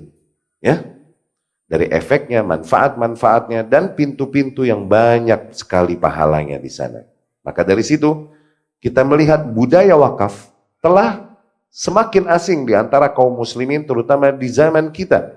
Wa kada yakun sunnah mahjurah, hampir wakaf ini menjadi sunnah yang ditinggalkan para kaum muslimin. Padahal begitu rata pada para sahabat radhiyallahu anhum amalan tersebut. Wakaf. Ya. Kemudian ikhwati rahimakumullah, perhatikan korelasi ini. Anda mau coba tarikin benang merah, oke? Telah kita jelaskan sedekah dan kemuliaan-kemuliaannya, oke? Taruh dulu itu. Kita bahas lagi yang lain. Ikhwati rahimakumullah, hidayah itu nikmat yang paling besar. Nikmat yang harusnya paling dicintai para kaum mukminin pada dirinya. Di mana nikmat-nikmat lain tidaklah ada artinya tanpa nikmat hidayah. Kekayaan, makanan, minuman, pakaian, dan lain, semuanya nih hanya akan berakhir pada kesengsaraan abadi tanpa adanya nikmat hidayah pada diri seorang hamba. Saking pentingnya nikmat tersebut, Allah perintahkan kita untuk meminta kepada Allah nikmat itu di setiap rakaat salat kita. Ihdinas siratal, berilah kami hidayah kepada jalan yang lurus. Oke? Betapa agungnya nikmat hidayah. Betapa nikmat-nikmat lain tak berarti tanpa adanya nikmat hidayah. Faham sampai situ? Dan betapa hidayah ini ikhwati rahimakumullah, selain nikmat yang sangat besar, hidayah ini adalah sesuatu yang manutah bil ilm, sangat bergantung pada ilmu. Hidayah ini sangat bergantung pada ilmu. Maka jadilah ilmu, menuntut ilmu, berbagi ilmu, menyebarkan ilmu, dan semua sivitas keilmuan, ini menjadi ibadah yang sangat agung. Kenapa? Hidayah tersebarnya dengan ilmu. Allah yahdi may yasha wa yudhil may yasha, dan proses hidayah Allah, hidayah irsyad yang merupakan ilmu yang bermanfaat tuh. Irsyad kan itu. Baru hadir hidayah taufik. Maka ilmu yang menjadi dasar daripada hidayah tersebut. Maka proses menuntut ilmu, menyebarkan ilmu, ini adalah hal yang sangat mulia dan agung, bahkan jihad yang paling besar, lebih mulia, lebih agung daripada jihad dengan pedang. Ini pernah kita jelaskan di ilmu dan keutamaan-keutamaannya, pernah kita sampaikan di sini ya. Oke? Dapat gak dari situ? Maka sedekah, wakaf, oke, infak yang paling mulia dan paling agung, adalah sedekah, wakaf atau infak apapun yang berkaitan dengan tersebarnya keilmuan sehingga tersebar hidayah di antara manusia. Sehingga dapatlah manusia hidayah melaluimu. Kau tertim li ayyahdiyallahu bika rajulan wahidan khairun laka min humrin. Ketika Allah membawakan hidayah kepada seseorang melaluimu, ini jauh lebih mulia bagimu daripada unta merah. Unta merah min anfas amwalil Arab, yakni harta yang paling favorite bangsa Arab.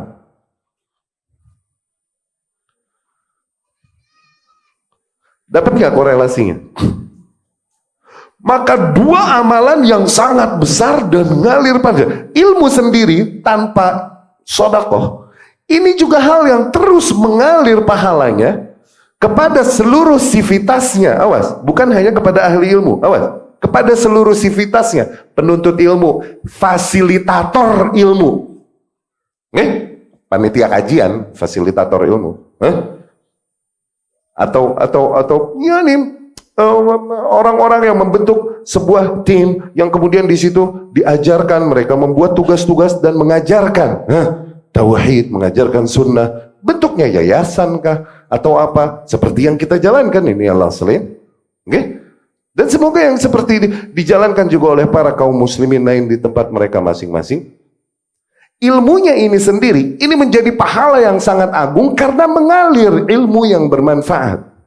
Fasilitatornya kalaupun nggak punya ilmu juga mendapatkan pahala yang mengalir sama seperti orang yang menyampaikan ilmu, ahli ilmu yang menyampaikan ilmu.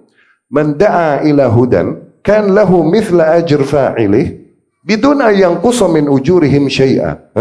Barang siapa yang menyeru manusia kepada hidayah, barang siapa yang menunjukkan kepada hidayah, dia mendapatkan pahala orang yang mendapatkannya tersebut, mendapatkan hidayah tersebut, sebagaimana pahala orang tersebut tanpa mengulangi pahala mereka sedikit pun. Dan barang siapa yang menunjukkan juga kepada kebaikan apapun, dia mendapatkan pahala orang yang melakukan kebaikan tersebut tanpa mengurangi pahala mereka sedikit pun. Menunjukkan kebaikan, menunjukkan hidayah, nggak mesti menjadi seorang ahli ilmu, tapi fasilitator yang bisa membantu ahli ilmu menyampaikannya. Karena begitu mulianya ilmu, demikian wasiat salaf kepada para anak-anaknya. Ya bunai, wahai anakku, kun aliman, jadilah kau seorang ahli ilmu, karena begitu mulianya ilmu dan begitu itu ibadah yang agung. Dan betapa itu investasi yang besar yang ilmunya mengalir setelah dia meninggal, bisa membantu banyak mengatasi dosa-dosa, hutang-hutang dosanya. Ya bunai, wahai anakku, kun aliman, jadilah kau orang ahli ilmu, seorang ahli ilmu. Fa in lam tastati', apabila kau nggak mampu, kun muta'alliman, at least jadilah udah deh penuntut ilmu deh. Wa in lam tastati', nggak bisa juga kau, fa ahibbahuma, at least setidaknya cintai ilmu dan para ahli ilmu. Ya, ini bantu mereka, fasilitasi mereka dengan apa yang kau mampu. Faham? Nih, ilmu dengan segala kemuliaannya yang mulia, sedekah dan infak dengan segala kemuliaannya, satukan dua amalan itu. Bersedekah dan berinfak di jalan tersebarnya ilmu, tauhid, sunnah di antara umat. Kebayang nggak gedenya kayak apa? Dari situ para muhakkikin, para ahli ilmu terdahulu, Jahabizah, orang-orang jinis, mereka melihat ini sebuah perpaduan dari ibadah atau amal saleh yang luar biasa dan mereka mencontohkannya. Ya, di antaranya kita sampai asar kan? Oh iya, pada puasa kan? Pada puasa.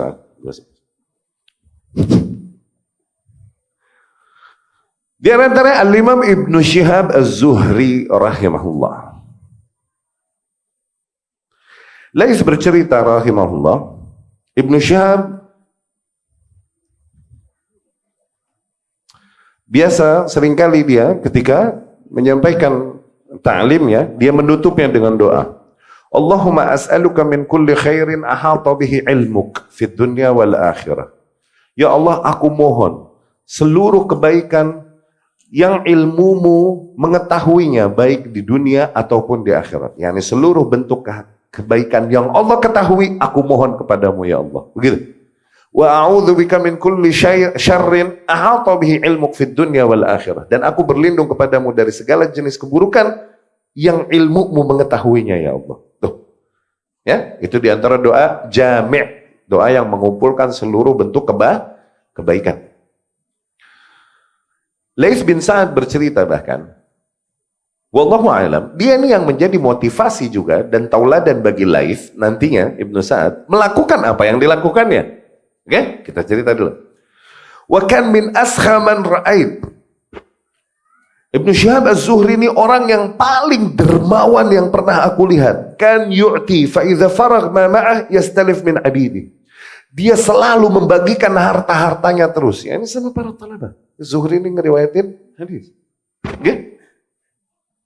Dia bagikan fakir, miskin, dan terutama para penuntut ilmu. Dan ketika habis hartanya udah nggak ada lagi yang dia bisa gunakan untuk bantu orang, dia pinjam sama budaknya. Dia pinjam sama budaknya. Yastalif min abidi. Dia berkata, ya fulan, aslifni kama ta'rif min aslifni kama ta'rif wa ud'if laka kama ta'lam. Coba pinjamkan aku sebagaimana kau tahu dan aku akan tambahkan bagimu sebagaimana kau juga tahu. Yani biasa dia minjem sama budaknya dan biasa dia kalau nambahin bayar buat budaknya dia tambahin. Tuh, begitu. Oke? Ini kalau ngaji sama yang honor sih diriba-ribain nih. Padahal mah enggak. Ini kedermawanan dia kepada budaknya. Aku udah meminjam ya. Tambahin. Coba bagi pinjam. Ntar biasa lu tahu gua kan, biasa gua tambahin. Begitu. Diberikan sama budaknya terus dibagiin lagi, dipakai sodakoh lagi. Begitu hina dinar dan dirham di tangannya, hina. Ya? Dan dari Malik, yani Malik bin Anas, dia berkata, kan Ibnu Syihab bin atqan nas.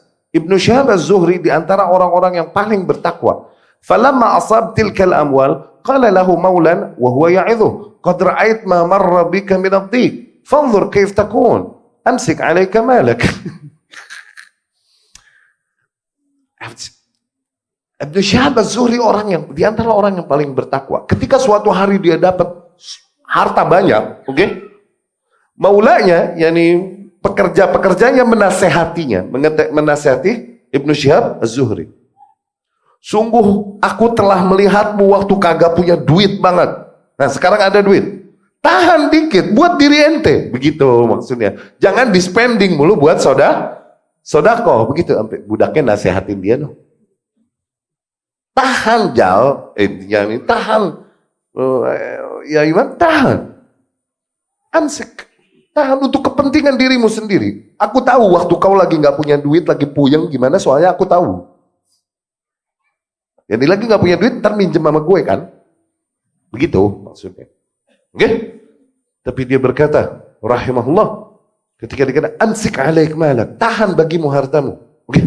Maka Ibnu Syihab Az-Zuhri rahimahullah berkata, innal karim la tuhannikuhu tajarub. Sesungguhnya seorang yang karim, yang memang jiwanya karim yani generous, dermawan, okay? La tuhannikuhu tajarub. itu tidak dibentuk oleh, yani dia nggak jadi berubah hanya karena pengalaman. Kalau emang dia dermawan, dermawan pernah sesuai apapun dia tetap dermawan, gitu maksudnya. Dan ini dermawan emang jiwanya, bukan dia latih dirinya, enggak, emang jiwanya kering. Bukan sesuatu yang dia biasakan dirinya, enggak, ini emang jiwanya dermawan, gitu. Innal karim la tuhannikuhu tajarub. Kata Ibnu Syihab Az-Zuhri rahimahullah. Fakan yunfiq katsiran hatta yastadin. Seringkali dia berinfak begitu banyak sampai dia ngutang-ngutang. Wa idza nusiha yaqul innal karim la tuhannikuhu tajarub. Dan kalau ada orang nasihatin dia, selalu dia berkata begitu. Sesungguhnya seorang yang generous ini nggak bakalan kapok sama pengalaman. Nggak? Amr ibn Dinar rahimahullah berkata, ma ra'aitu ahadan ahwan alaihi dananir wa darahim min Ibn Syihab. Amr bin Dinar rahimahullah berkata, sungguh aku tidak pernah melihat seseorang yang dimana dinar-dinar dan dirham-dirham itu begitu hina padanya daripada Ibnu Syihab Az-Zuhri. Begitu hina, yani itu maksudnya begitu. Makanat indahu illa mithlal ba'rah. Padahal harta yang ada pada dia nggak banyak, cuman ontak doang tuh atu.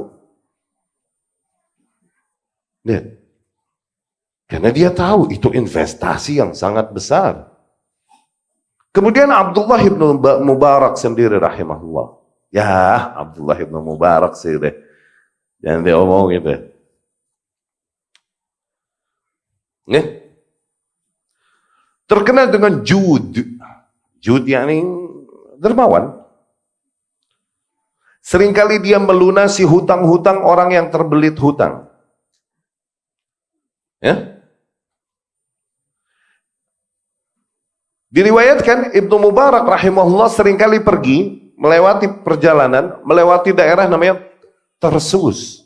Ibnu Mubarak ini kan tinggal di Moro. Moro ini Turkistan. Oke? Tarsus ini. Dia seringkali melewati perjalanan, melewati sebuah kota namanya Tarsus. Dan di Tarsus ini dia biasa nginep di sebuah khan. Khannya ini motel. Oke? Dan di situ terdapat seorang pemuda yang seringkali melayani dia. Kalau ketemu dia layani terus di situ. Selamat Ibnu Mubarak tinggal di situ. Nah, akhirnya kalau mampir situ dilayanin lagi sama orang itu. Terus begitu sampai Ibnu Mubarak mengenalnya, begitu. Ya?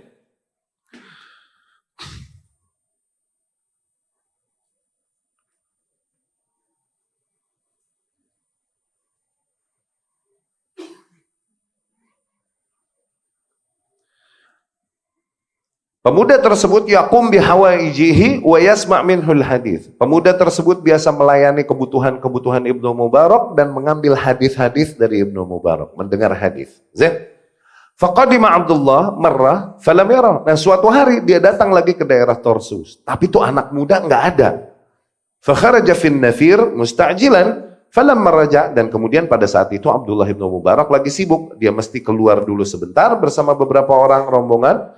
Nah, kemudian nggak lama pulang lagi ke khan itu, ke hotel tersebut. Falamma raja sa'ala 'ani syab. Dia bertanya-tanyalah kepada orang sekitar tentang pemuda itu. Mana itu bocah? Mana itu bocah? Begitu. Faqil, orang pada bilang, mahbus ala asyrah alaf dirham. Dia ditahan di penjara. Utang 10.000 dirham nggak bisa bayar. Dia di penjara, no. Ya, kasihan. Begitu.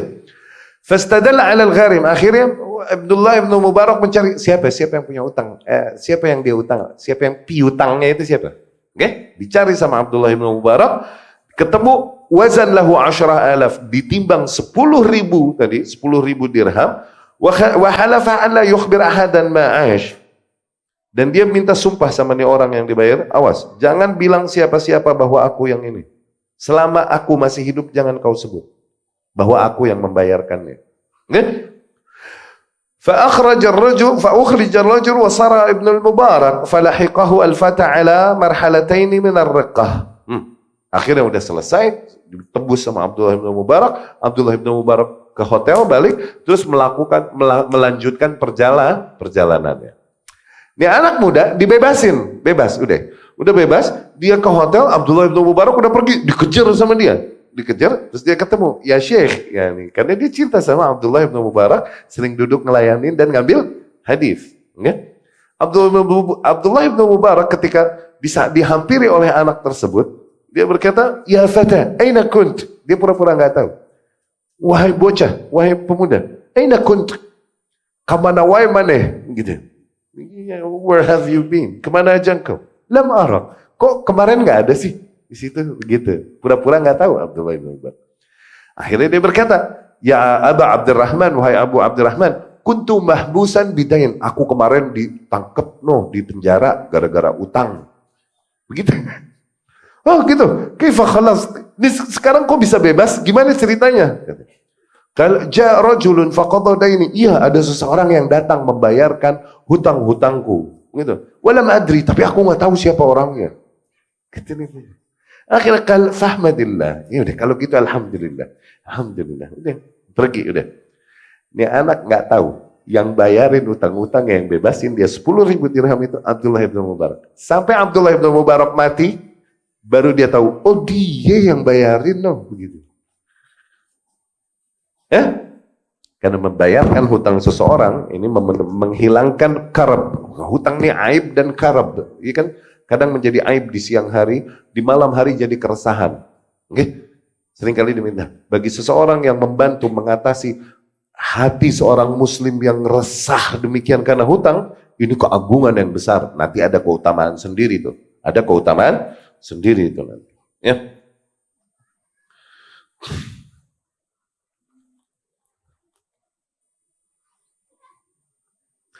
يروي البغدادي إجمالا من ذلك يقول فيه إنه كان ينفق على الفقراء كل سنة 100,000 dirham. Al-Imam Al-Baghdadi rahimahullah meriwayatkan juga bahwasanya Abdullah bin Mubarak biasa berinfak kepada para orang-orang fakir setiap tahun 100.000 dirham dia keluarkan untuk infaknya. Wa kana yaqulu al-Imam Abidi fi ahdi Fudail bin Iyad laula ashabuk ma tajart.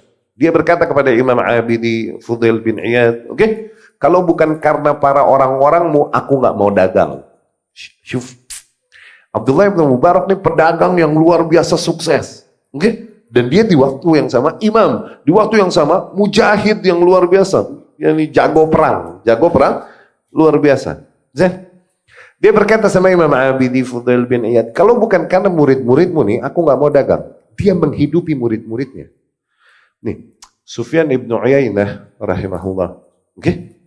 Sufyan Ats-Tsauri rahimahullah, Sa'ad Al-Fizari, ini semua bulanan ditanggung sama Abdullah bin Mubarak. Udah lu ngaji, ngajar yang benar. Hidup lu gue yang tahu. Dia berkata sama gurunya nih orang-orang, Fudail bin Iyad rahimahullah, kalau bukan karena murid-muridmu nih, aku nggak mau dagang. Ya ini dia dagang nih emang cuma ngidupin para ahli ilmu sama penuntut ilmu.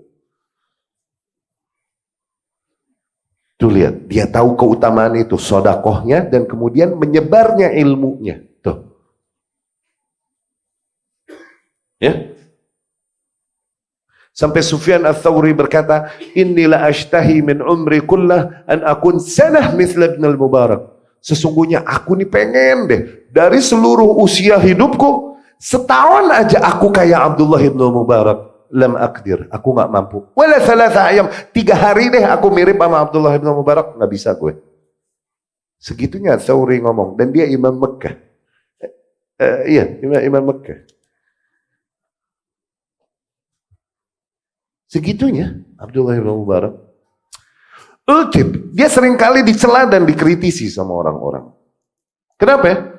Dia suka membagikan harta sama orang-orang di luar kotanya. Yang di kotanya suka nggak kebagian harta sodakoh dia. Oke? Yang di luar kota suka dia spending keluar. Ultib, seringlah dicela dan dikritisi di situ. Ya? Akhirnya dia berkata, "Inni a'rif makana qaumin lahum fadl wa sadq." Begini, Abdullah bin Mubarak suka membiayai para penuntut ilmu dan ahli ilmu yang kebetulan emang nggak berangkat dari negerinya dan berada di negeri lain sedang menuntut ilmu, tuh suka ngasih keluar. Oke? Itu lebih diprioritaskan oleh Abdullah bin Mubarak untuk sodakoh-sodakohnya ke sana, gitu. Abdullah bin Mubarak mengatakan hujahnya, kenapa pertimbangannya sampai dia melakukan hal tersebut. Rahimahullah berkata, Abdullah bin Mubarak rahimahullah berkata, inilah uti, sesungguhnya, afwan,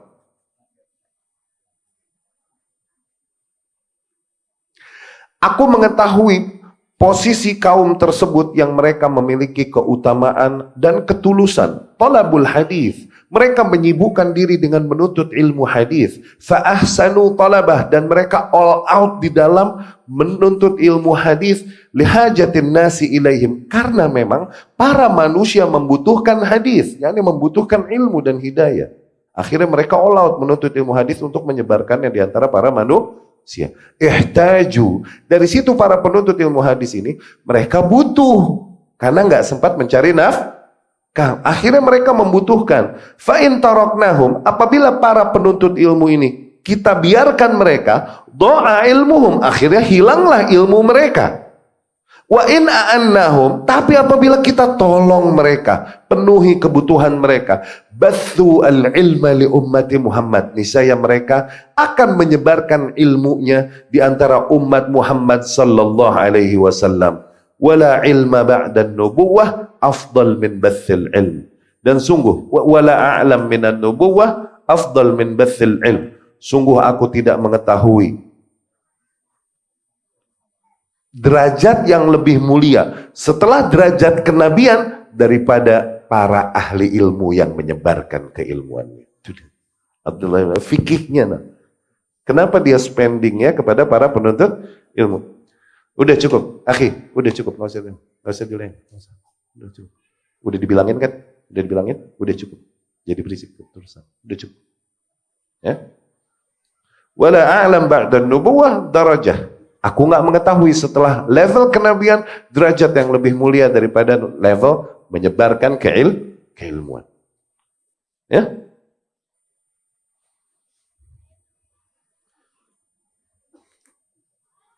Demikian kita lihat Abdullah ibnu Mubarak rahimahullah memfokuskan juga amalannya terhadap hal tersebut. Demikian juga Al-Laits ibnu Sa'ad rahimahullah yang masih aqran satu zaman dengan Abdullah ibnu Mubarak. Laits ibnu Sa'ad ibnu Abdurrahman al-Misri, Syekhul Islam, Al-Hafiz, Al-Imam, faqihu ahli Mesir. Ini kebanggaan orang-orang Mesir. Laits ibnu Sa'ad ini rahimahullah, para wali dan qadhi di Mesir seringkali menjadikannya tempat musyawarah dan menerima masukan-masukannya, seringkali pendapat dia yang dijadikan hukum. Gitu. Ditawarkan sama para khalifah yang ada pada saat itu, udah kau tempati posisi jabatan ini untuk menjadi mufti ini. Dia menolaknya. Karena ada beberapa orang yang memang posisi mereka di atas posisi para penguasa hakikatnya, yang kalau mereka menerima jabatan justru mereka jadi turun dan hina. Justru ada sebenarnya beberapa orang yang demikian. Ya, di antaranya Laits ibnu Sa'ad ini rahimahullah. Nah, dia wasi'ar riwayah wa ghazirul ilm. Riwayatnya begitu banyak dan ilmunya begitu melimpah. Ibnu Wahab rahimahullah berkata, bahkan menggambarkan keilmuannya Laits ibnu Sa'ad. Laula Malik wal Laits la dhallan nas. Kalau bukan karena Malik, yakni Ibnu Anas rahimahullah, wal Laits dan Laits bin Sa'ad, niscaya para manusia akan sesat. Untung Malik dan ini gitu. Ya? Al-Imam Asy-Syafi'i bahkan rahimahullah menghormati Imam Malik gurunya, tapi gimana pun sportif. Dia berkata, Al-Laits afqah min Malik. Laits nih lebih faqih daripada Malik bin Anas. Padahal dia muridnya Imam Malik rahimahullah. Ya. Dan selain ilmunya yang melimpah, dia juga memiliki kenikmatan yang begitu kaya dan miliarder, bilioner. Tapi gimana pun, lam tajib alaihi zakatun qattu. Dia nggak pernah kena kewajiban zakat. Hasil buminya, hasil perdagangannya begitu banyak, tapi nggak pernah kena kewajiban zakat sekalipun. Kenapa? Nggak sampai 1 kali haul, udah habis dia sodakohin. Sampai nggak kena zakat. Sufyan Tsauri per bulan berapa yang yani tahunan 100 dinar. Ibnu Uyainah 100 dinar. Malik bin Anas rahimahullah Madinah 100 dinar. Jadi pemberian-pemberian rutinnya, dia seringkali ada pemberian rutin, ada pemberian yang occasional. Yang diriwayatkan banyak. Suatu hari Malik bin Anas nulis surat sama dia, karena dermawan luar biasa. Nulis surat Malik bin Anas. Ya Laits, Kan sahiban sama Imam Malik ini sahib. Laif. Inni urid an udkhil binti ala zawjiha. Aku mau nikahin putriku sama lakinya. Oke, aku mau menikahkan putriku. Ib'ath li, yani kirimin dong sebagian usfur. Usfur yang rempah-rempah yang emang Mesir pada saat itu komoditinya. Oke? Buat acara tersebut. Dikirimin 30 himlan. Dikirimin 30 hewan yang membawa usfur tersebut penuh semuanya. Oh, Allah, buat nikahan paling berapa sih buat catering? Iya gak? Dikirimin 30. Dan ini berarti barang impor jadinya kan? Dijual sama Imam Malik rahimahullah. Dijualin sama Imam Malik, dipakai buat hajatan, nggak habis, dibagiin nggak habis, sisanya dijualin sama Imam Malik, dapat 500 dinar lebih. Dapat 500 dinar lebih. Mau dibalikin ke Laith nih, udah gue jualin jadi dapat segini ini tuh. Nggak pakai untukmu. Karena dia tahu Imam Malik sekitarnya para penuntut ilmu yang pasti punya kebutuhan juga. Kalau butuh ngomongnya sama dia. Jadi dia tahu kemana ngelempar sodakohnya. Tuh ke murid-muridnya Malik gitu. Tuh. Imam Laits rahimahullah. Ada seorang ibu-ibu datang. Ya Imam, wahai Imam, inna ibni ayal, yani anakku sakit. Wa yashtahi syai'an minal asal. Dia mau madu sedikit deh, gitu. Madu sedikit.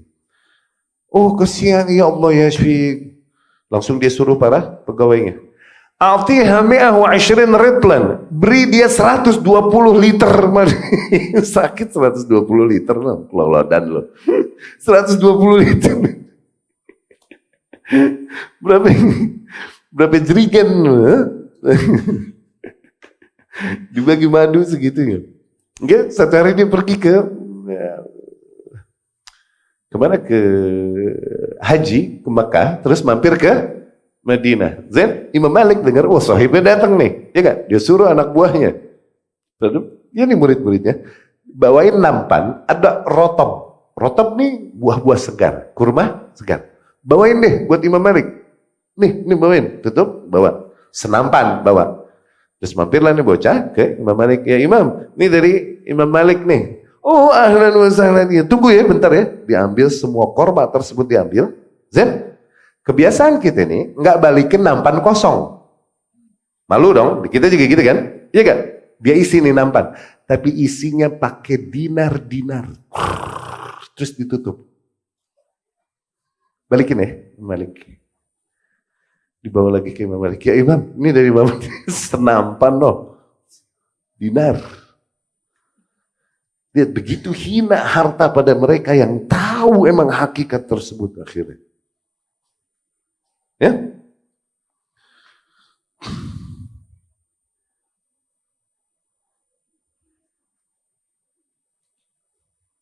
Ada suatu hari diceritakan Asad bin Musa, dia berkata, Abdullah bin Ali yatlub Bani Umayyah fayaqtulahum. Lamma dakhaltu Masr, dakhaltuha fi hay'ah rathah, yakni mustankiran hatta la ya'rifahu ahad.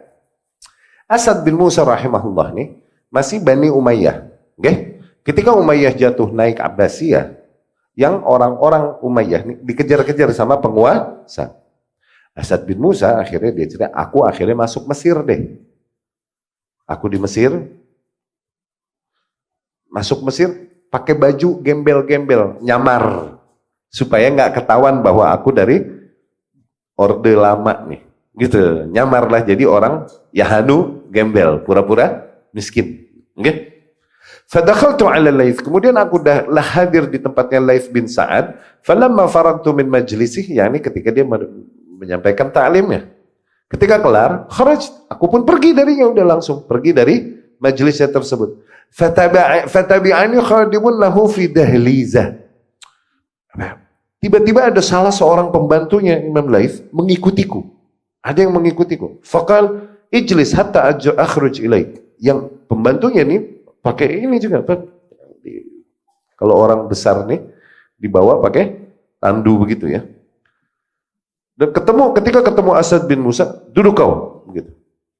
Kita ngobrol. Gitu. Akhirnya dia keluar dari tandunya tersebut dan ngobrol. Falamma kharaj, Wa ana wahdi dafa' ilayya surrah fiha 100 dinar. Tiba-tiba tuh orang, pembantunya Imam Laits memberikan kepadaku satu surrah. Surrah yakni pouch, isinya 100 dinar. Nih. Faqal yaqulu lak maulai, yakni bosku bilang, yakni Imam Laits. Oke? Bosku bilang, aslih bihadhihi nafaqah ba'da amrik. Gunakan harta ini untuk memperbaiki, untuk menafkahi dirimu, walumma min sya'fik. Untuk yakni beli baju baru apa biar beres. Karena gembel nih orang kelihatan. Nih. Wa kan fi huzati Haiman ma yaj'aluhu al-hajj fi wasati fihi 1000 dinar. Dia kata padahal aku nih di sini aku ngantongin di pouch siniku yang biasa sini. Di sini ada 1000 dinar aku punya. Tajir nih orang. Cuman ya Hanu gembel, yang pura-pura gembel. Aku punya 1000 dinar di sini. Fa akhrajtu Haiman. Akhirnya aku keluarkan di tas uangku. Fakut, ana anha fi ghani. Tuh, duit juga banyakan gua. Gua nggak butuh. Istazin li ala syekh. Dia gitu. Coba minta izin syekh, yakni Al-Laits bin Sa'ad, biar aku mampir bertemu dengannya. Oh gitu, ya udah. Fadakhaltu alaih, aku pun masuk dan bertemu dengan Al-Imam Laits bin Sa'ad. Fa akhbartuh binasabi, aku kabarkan kepadanya nasabku. Aku fulan bin fulan dari Bani Umayyah. I'tadzartu ilaihi min raddiha, aku minta maaf karena menolak pemberian Imam Laits ini. Wa akhbartuhu bima madha, dan aku kabarkan kenapa aku pura-pura gembel begini. Oke? Imam Laits berkata, hadhihi silah laisat bisadaqah. Kalau begitu ini uang silaturahmi, bukan sedekah. Oke? Akrah an u'awwid nafsi 'adah wa ana fi ghani. Tapi Asad bin Musa bilang, aku benci membiasakan diriku menerima sesuatu yang aku enggak membutuhkannya. Dia mendidik kemuliaan pada dirinya. Tuh orang dulu. Oke? Faqal, akhirnya Imam Malik berkata, idfa'ha ila ba'di ashabil hadis mimman tarah mustahiqqan laha. Kalau begitu, bagikan ini kepada para penuntut ilmu hadis yang kau lihat mereka butuh. Ya? Falam yazal bi hatta akhadhtuha wa fafarraqtuha ala jamaah. Akhirnya 100 dinar itu aku bawa pulang sampai aku bagi-bagikan kepada beberapa orang dari para penuntut ilmu hadis. Ya? Ikhwati rahimakumullah. Demikianlah kira-kira contoh yang bisa kami berikan dari salafus saleh, bagaimana kedermawanan mereka dan pengorbanan mereka di jalan Allah dengan mengorbankan sebagian harta yang dimana fitrah manusia akan mencintainya, namun mereka korbankan itu di jalan Allah Subhanahu wa taala, berangkat dari keimanannya yang kuat bahwa itu semua akan Allah gantikan, dan bahwa dengan mengorbankannya tidaklah berarti mereka kehilangannya, namun justru dengan itu mereka menginvestasikannya di tempat investasi yang sangat tepat dan dijanjikan oleh Allah perkembangannya. Kami berharap dari materi-materi demikian tersentuhlah diri, terutama kami sendiri dan kemudian ikhwan dan akhwat, untuk semakin kita bisa berbagi di jalan Allah Subhanahu wa taala dari sebagian nikmat yang ada pada kita, terutama berbagi di dalam jalan-jalan yang di situ berkaitan dengan tersebarnya ilmu, terfasilitasinya ilmu yang berkaitan dengan tauhid dan sunnah, ilmu yang merupakan rantai estafet tugas para nabi dan rasul alaihi wassalatu wassalam dari zaman ke zaman. Jadilah kita orang-orang yang membantu estafetnya tersebut dengan memfasilitasinya, dengan mengorbankan sebagian nikmat Allah yang ada pada kita untuk memfasilitasi tersampaikannya keilmuan tersebut. Aku qouli hadza wa astaghfirullah li wa lakum. Subhanakallahumma wa bihamdika asyhadu an la ilaha illa anta astaghfiruka wa atubu ilaik. Assalamualaikum warahmatullahi wabarakatuh.